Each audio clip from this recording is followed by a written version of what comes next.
Welcome to my channel Science with Mosmi. Let's start our chapter. Today we are going to start NCERT textbook of science class 9 chapter 4th part 2, or you can say the last part, structure of the atom.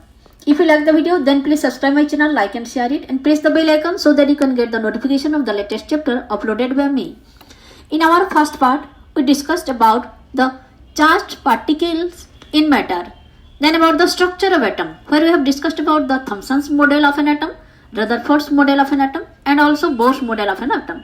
In this part, we will put light on few points about neutron, then how are electrons distributed in different orbits, then about valency, then about atomic number and what is atomic mass number, and about isotopes and isobars. Okay, let's start this part. We'll start it from neutrons.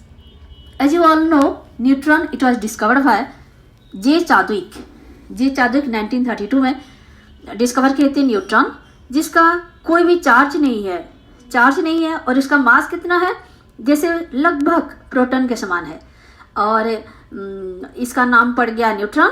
And these are present in nucleus. जैसे तुम लोग कहाँ रहते हो, तुम्हारा एक address होता है, तुम जिस लोकेशन में रहते हो, ऐसे न्यूट्रॉन रहता है. आपको कहाँ मिलेगा, न्यूक्लियस ऑफ द एटम, यानी कि ये हो गया हमारे एटम, तो इसको बीचों बीच आ जाएगा न्यूक्लियस, इसके अंदर आपको मिलेगा न्यूट्रॉन.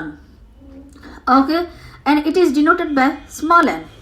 तो mass of an atom is therefore given by the sum of the masses of protons and neutrons present in the nucleus. अगर आप किसी मास ऑफ एटम निकालना जा रहे हैं तो फिर आपको क्या करना पड़ेगा, it is the sum of masses of एक, उसका जो न्यूक्लियस में जितने प्रोटॉन और न्यूट्रॉन प्रेजेंट है उन सब का मास का सम, ये हो गया the mass of an atom.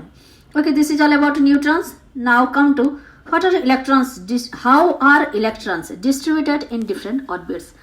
Electron आप जानते हैं, ये अगर आपको कहाँ मिलेंगे, एटम के अंदर आप घुसेंगे तो फिर ऊपर ही ऊपर आपको मिलेंगे इलेक्ट्रॉन्स, यानी कि ये एक हो गया हमारा एटम्स, तो अंदर है उसका न्यूक्लियस, अंदर में मिलेगा प्रोटॉन और न्यूट्रॉन, पर यहाँ पर इसी स्पेस में आपको मिलेगा इलेक्ट्रॉन. ओके, तो ये इलेक्ट्रॉन आखिर कैसे अरेंज होके रहता है, इलेक्ट्रॉन्स कैसे अरेंज होके रहता है, कैसे सेल में रहता है, ये हम देखने वाले हैं.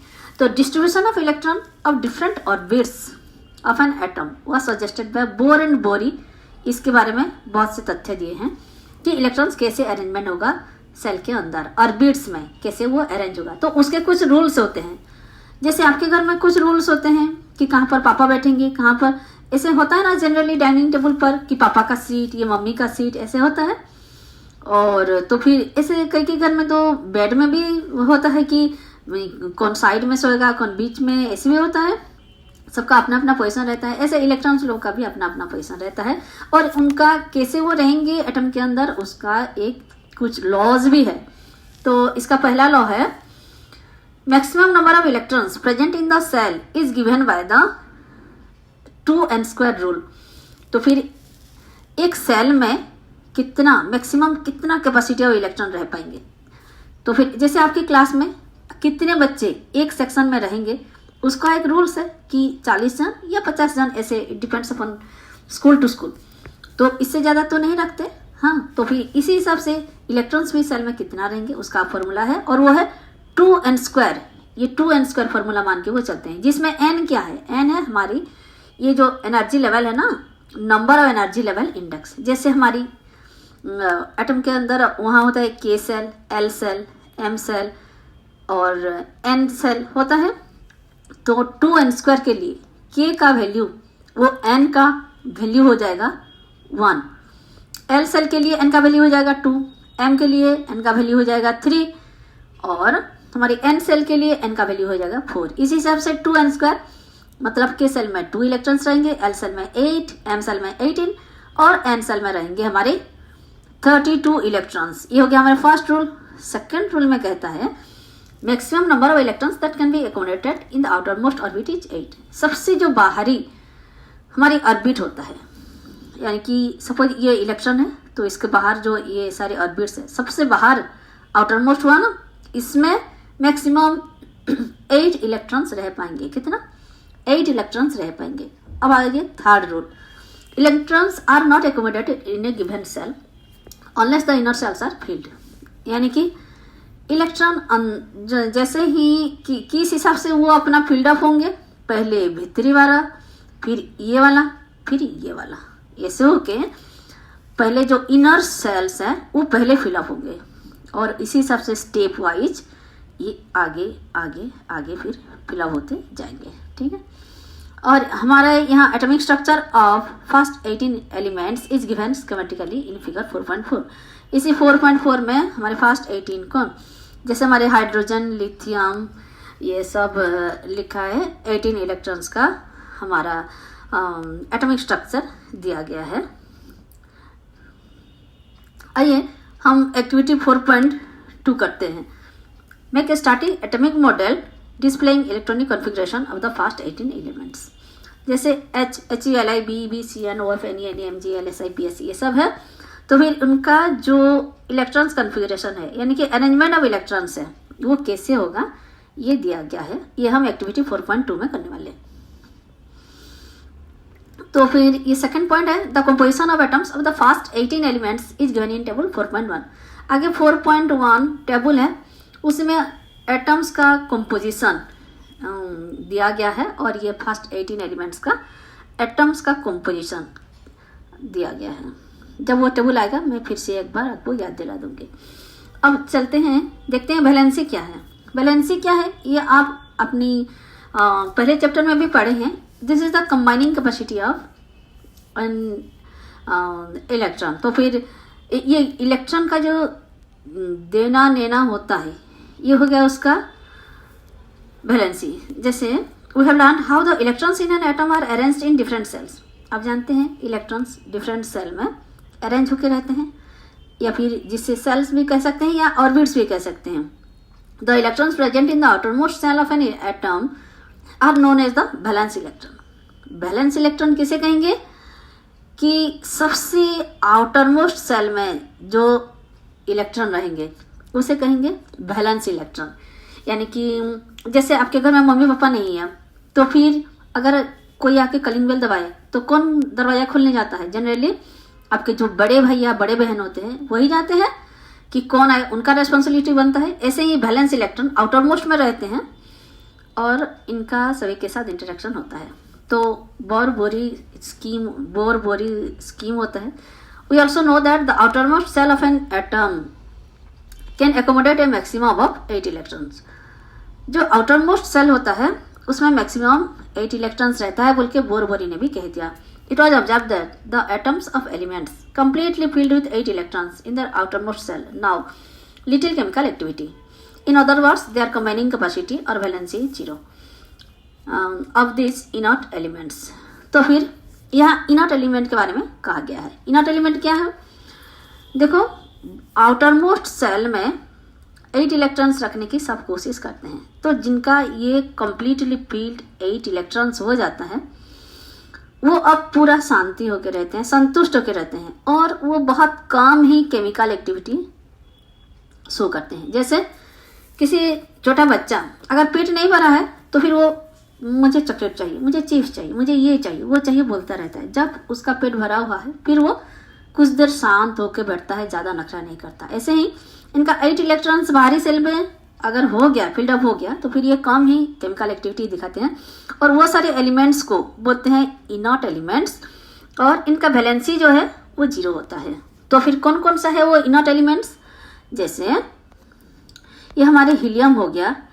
Helium atom has 2 electrons. Helium का 2 इलेक्ट्रॉन्स रहता है आउटर मोस्ट सेल में और बाकी सबका इनर्ट एलिमेंट्स का have 8 electrons in the outer most shell. तो इनर्ट एलिमेंट का बाहरी सेल में 8 इलेक्ट्रॉन्स रहता है और हीलियम का 2 रहता है। ये है हमारे वही जो वहाँ दिया गया था 4.1 टेबल जिसका कंपोजिशन ऑफ एटम्स दिया गया है ना। फर्स्ट 18 एलिमेंट्स का कंपोजिशन ऑफ एटम्स दिया गया है और इसमें आते हैं हमारे hydrogen, helium, lithium, beryllium, boron, carbon, nitrogen, oxygen, fluorine, neon, sodium, magnesium, aluminium, silicon, phosphorus, sulphur, chlorine और आर्गन। ये सारे आपको सीरियली रटना ही होगा पूरा।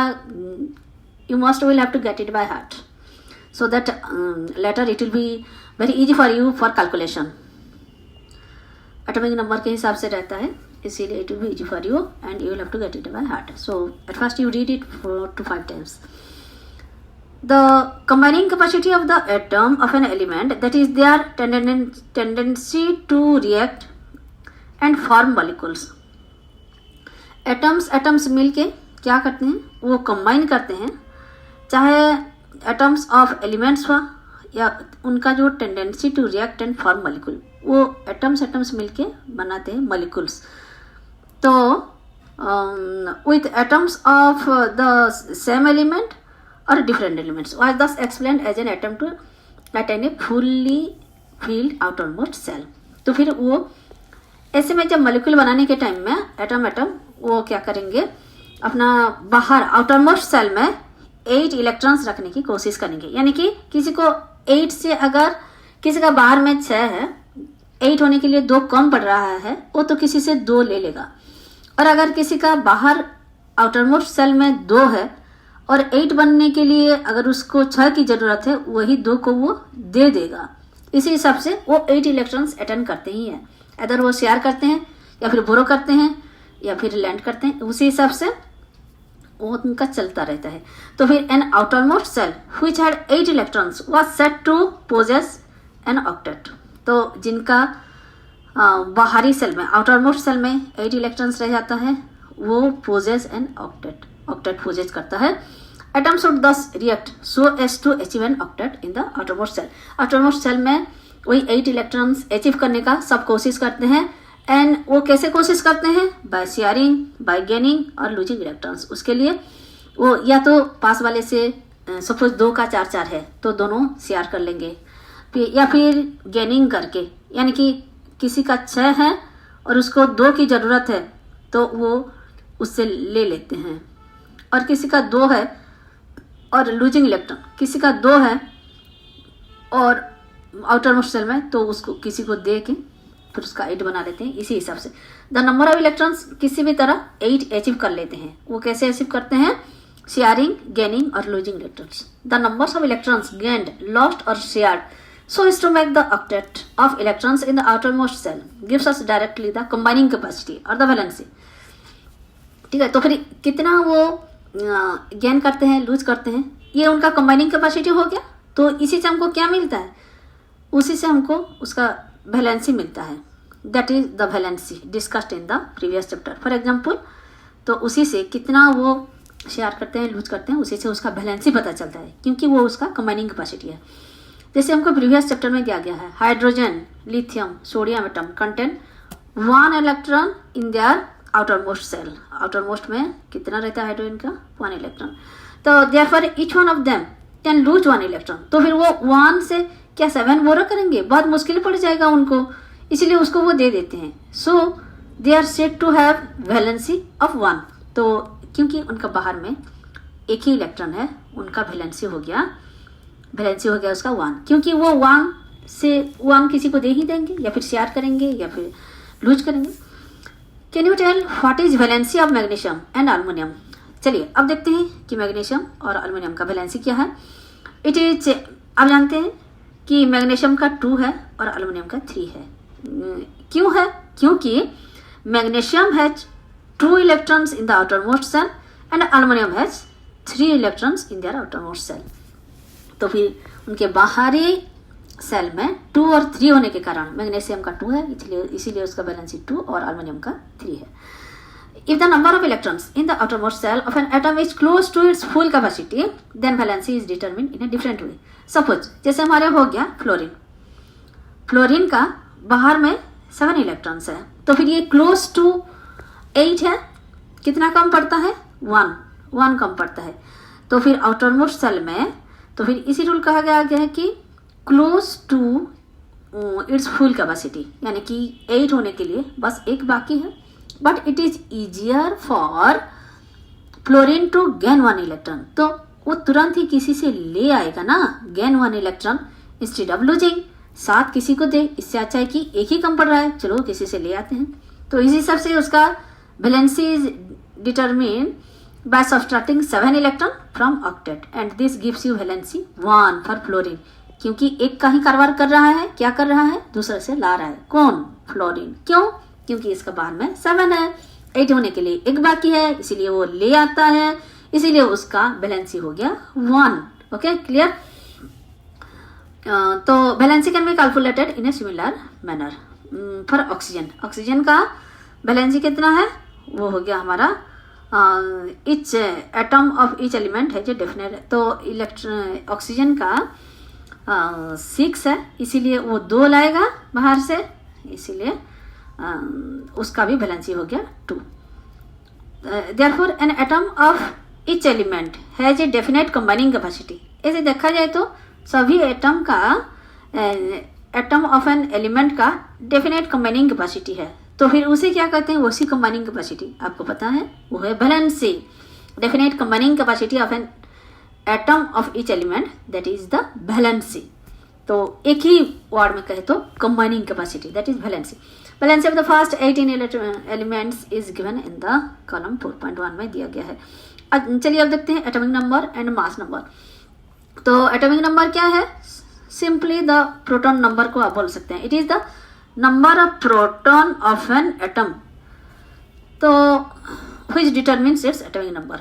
किसी का एटॉमिक नंबर हम जानना चाहे तो एक्चुअली हम क्या जानना चाहते हैं, वो number of proton of an atom, एक एटम में कितना प्रोटॉन्स रहता है वो डिनोट, उसे कहा जाएगा उसका एटॉमिक नंबर। तो उसको एक सिंबल दिया गया है, it is denoted by capital Z।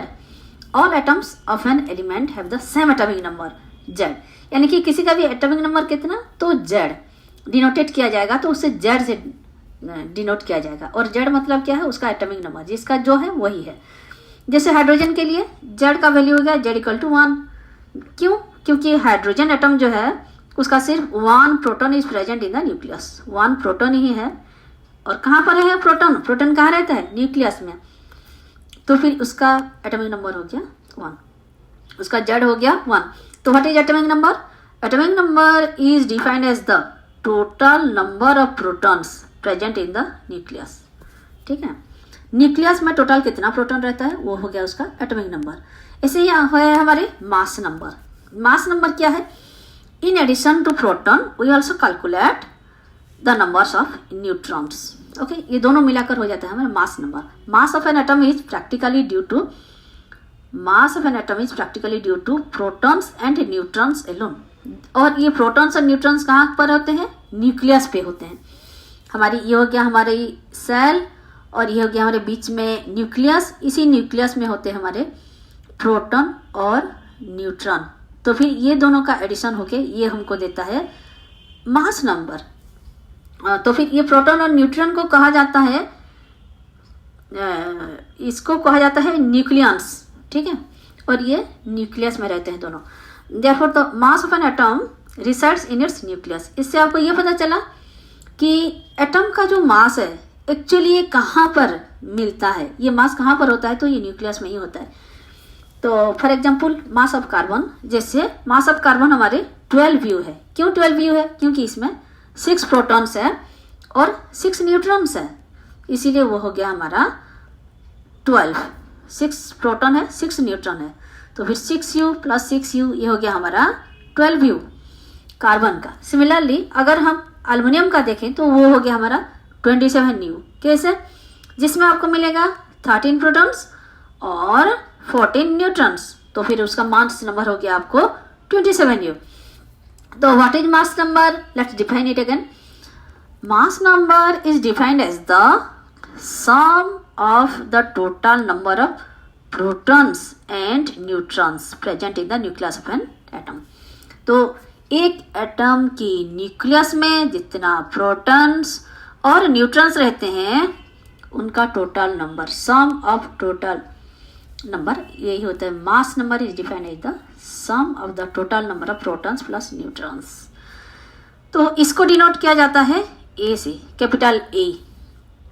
In the notation for an atom the atomic number, mass number and symbol of the element are to be written as. जैसे आपका टाइटल में क्या होता है, आपके पापा का टाइटल होता है आपका, तो फिर ऐसे ही इसका भी कुछ उसके साथ ही जुड़े रहता है। देखिए जैसे ये बीच में रहेगा सिंबल ऑफ द एलिमेंट, और यहाँ पर लिखा जाएगा मास नंबर, और यहाँ पर लिखा जाएगा एटॉमिक नंबर।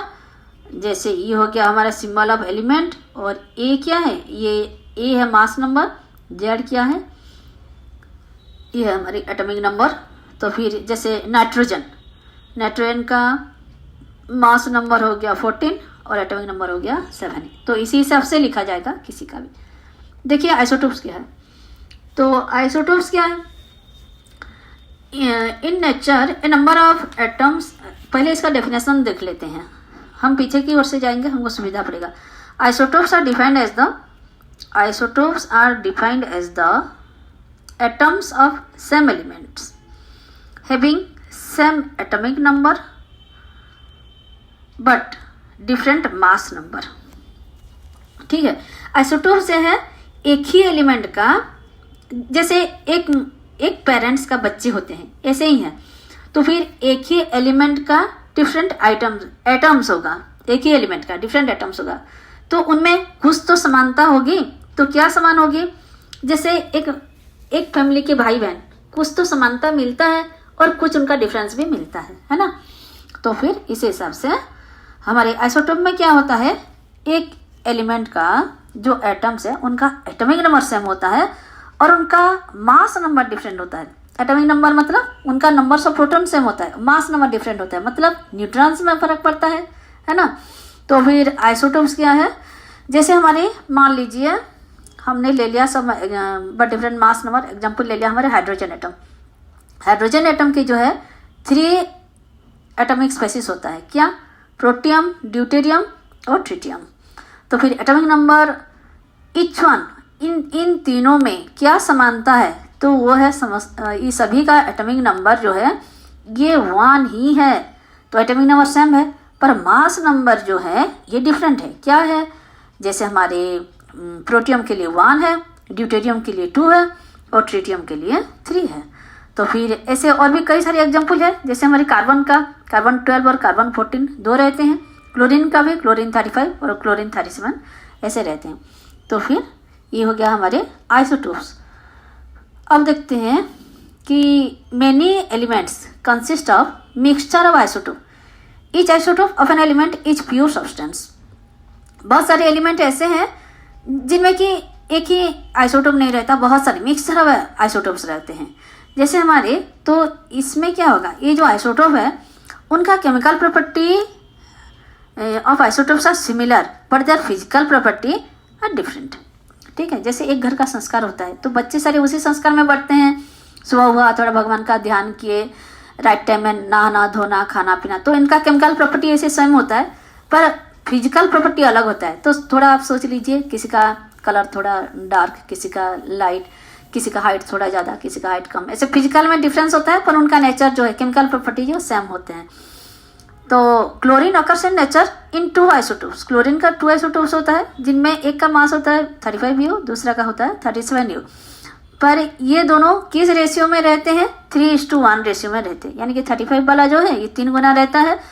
सपोज आप किसी भी अमाउंट क्लोरीन ले लेंगे तो 3 गुना रहेगा हमारे 35 U वाला और 1 गुना रहेगा हमारे 37 U वाला। ठीक है, तो ऐसे में क्या किया जाएगा ना, एवरेज एटॉमिक मास लिया जाएगा, हाँ, the average atomic mass of chlorine atom on the basis of the above data. तो फिर इसको ऐसे कैलकुलेट किया जाएगा 35 × 75 100 प्लस 37 इंटू, तो फिर हमको रिजल्ट आखिर में निकलेगा हमको।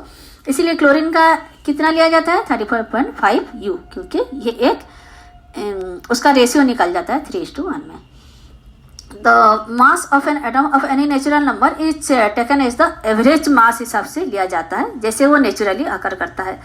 तो mass of an atom would be the same as the sum of protons and neutrons. Mass of किसी का भी हो वो क्या लिया जाता है, प्रोटॉन्स और न्यूट्रॉन्स का सम लिया जाता है। But in an element occurs in isotopic form, अगर आइसोटोपिक फॉर्म में है तो we have to know the percentage of is isotopic. जैसे हमको क्लोरीन में पता चल गया कि उसका परसेंटेज क्या है, 3:1 में है, तो फिर उसी हिसाब से हमको उसका परसेंटेज पता होना चाहिए। This does not mean that any one atom of chlorine has a fractional mass. तो फिर इसी हिसाब से उसका fractional mass, it does not mean that any of one atom of chlorine has a fractional mass of 35.5 U।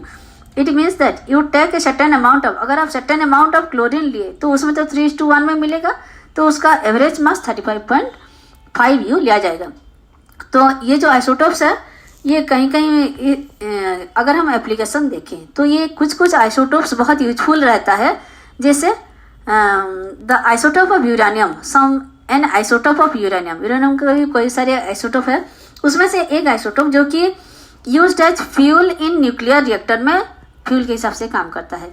ऐसे cobalt की एक isotope है कोबाल्ट 60, जो कि यूज होता है ट्रीटमेंट ऑफ कैंसर के लिए। और आयोडीन का भी एक आइसोटोप है जो कि यूज होता है ट्रीटमेंट ऑफ गोइटर के लिए। तो आइए देखते हैं आइसोबार क्या है।